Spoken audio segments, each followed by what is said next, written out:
qaranka waxay la tahay inay farxad u tahay inaynu maanta halkan warshadii oxygen-ta aynu xadhiga uga jaray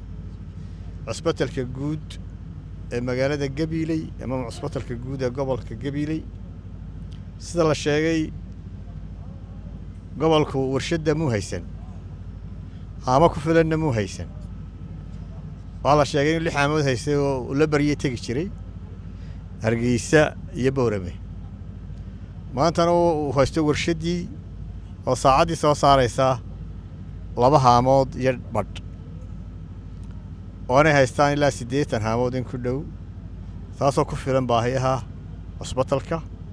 iyo dadka deegaanka iyo cusbitalada kale isagoo culays ka qaaday waxa kale oo wasaaraddu sheegtay in iyaguna maadaama uu dab u baahan yahay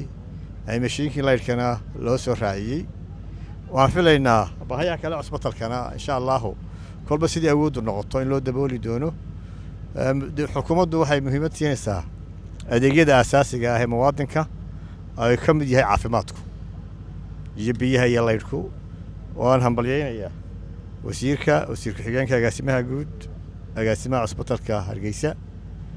iyo dhammaan cidii qayb ka qaadatay in hawshani ay fusho